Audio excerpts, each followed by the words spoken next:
vous êtes là? Et au fait, est-ce que vous savez que quand on dort, toutes les commandes pour que nos muscles s'activent, exactement comme là quand je vous parle, quand on est réveillé, eh bien toutes les commandes sont envoyées par le cerveau. Mais heureusement, les muscles, ils ne réagissent pas. On a une espèce d'interrupteur qui met en mode off.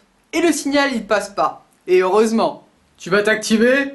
Rien à foutre! Rien à foutre! Mais, qu'est-ce qui se passe si on coupe ce signal?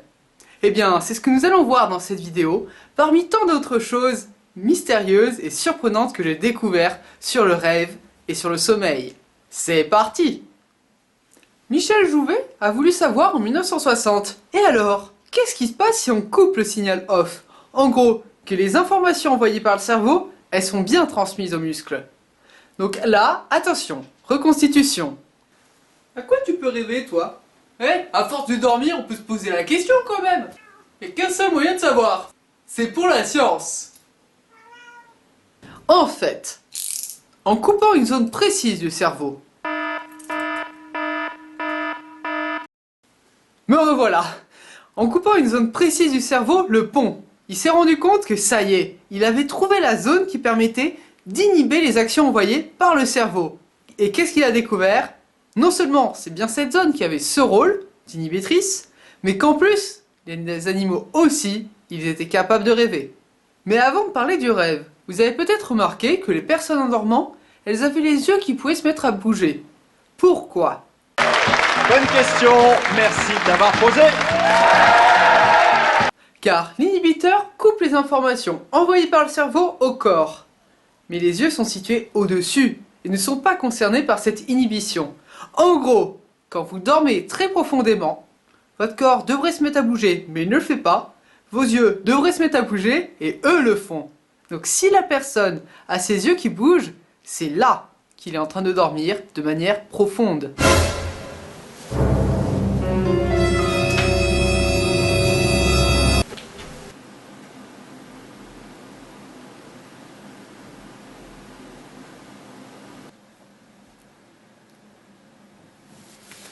Ok, c'est bon. Il est où le pognon? On fout. Reprenons. Vu de l'extérieur, on a l'impression que la personne va se réveiller. Les yeux bougent. Et pourtant, c'est là qu'elle se repose le plus. Alors comment on a nommé cette phase? Tout simplement, le sommeil paradoxal. Pas étonnant. Continuons à nous amuser. Contrairement à ce qu'on entend souvent, ce n'est pas seulement durant la phase de sommeil paradoxal qu'on dort. Vous doutez? Petite preuve. Ça vous est déjà arrivé qu'on vous réveille? Ouais, déjà d'une, c'est pas très agréable. Et souvent, ou parfois, ça vous arrive qu'à ce moment-là, vous étiez en train de rêver. Eh oh! Réveille-toi! Oh, j'étais pile en train de rêver! Ah oui, et bizarrement, c'est pile quand on te réveille que tu étais en train de rêver. Toujours quand on te réveille. Bah oui, c'est toujours à ce moment-là. Tu trouves pas ça bizarre? Je devrais? Pour le dire autrement, quand on réveille quelqu'un qui était en train de rêver, eh bien, on n'a pas un coup de bol à chaque fois en tombant sur la phase de sommeil paradoxal. En fait, il s'agit juste que le rêve, il peut être présent dans les deux phases. Mais pourquoi cette légende alors? Sans le EEG, comment savoir si vous êtes en train de rêver? On en a parlé tout à l'heure. Vous savez le type qui a fait l'expérience? Il a coupé le pont et il a vu ce qui se passait sur son chat? Imaginez, un chat qui court après des souris imaginaires, non seulement ça doit être drôle, mais ça donne un petit indice qu'il est en train de rêver.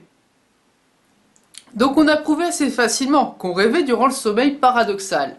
Mais grâce à l'EEG, on a pu prouver que quand on réveillait quelqu'un et qu'il nous disait « Ah oui, j'étais en train de rêver », eh bien on a pu montrer qu'il n'était pas en sommeil paradoxal, mais en sommeil profond. Bingo! Donc les deux phases sont capables de donner des rêves. Après, cette légende peut s'expliquer pour deux raisons. Déjà d'une, c'est plus difficile de les prouver, comme on vient de le dire. Mais en plus, plus difficile de les prouver, et les rêves durant la phase de sommeil profond sont plus rares que durant la phase de sommeil paradoxal. Une autre légende qu'on entend souvent parler, comme quoi le rêve se créerait en une seconde pile au moment où on se réveille. Vous en avez déjà entendu parler. Et souvent on peut penser que c'est pas totalement faux. Imaginez, vous êtes en train de dormir, le voisin il fait du bruit, ouais, encore eux. Eh bien, ces voisins, ils font du bruit, et vous vous souvenez que pendant tout votre rêve, ce bruit était présent. Alors, c'est pas une preuve? Oh, mais je sais! Le cerveau, en 1 seconde, il a créé le rêve. Il a entendu le bruit, il a créé tout un rêve et tout ça en 1 seconde. Oui, incroyable notre cerveau. Ouais, mais non, quand même pas à ce point-là. Faut pas exagérer. Si vous vous souvenez de cet événement, par exemple du ronflement ou du bruit du voisin, pendant tout votre rêve, c'est surtout que vous vous souvenez que de la fin de votre rêve. Alors forcément qu'il est présent pendant tout votre rêve. Ah, mais t'as pas de preuve, faut me contredire.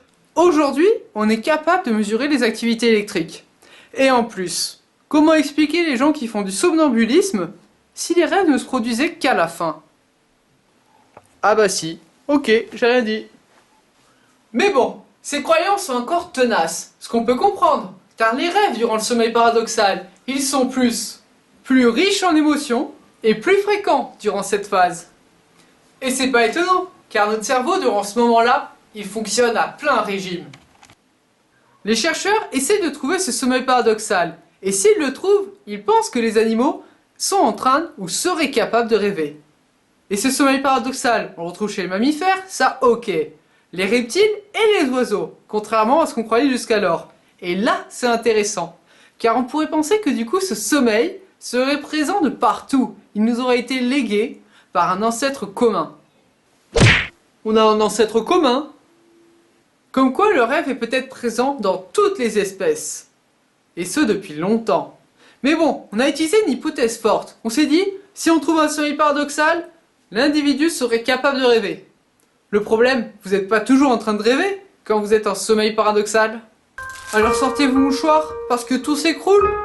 Eh non, peut-être pas. Car si le rêve il apporte un avantage évolutif, ça semblerait cohérent qu'il soit bien transmis dans toutes les espèces. Ou deuxième cas de figure, effectivement, l'ancêtre commun nous a transmis à tous le sommeil paradoxal.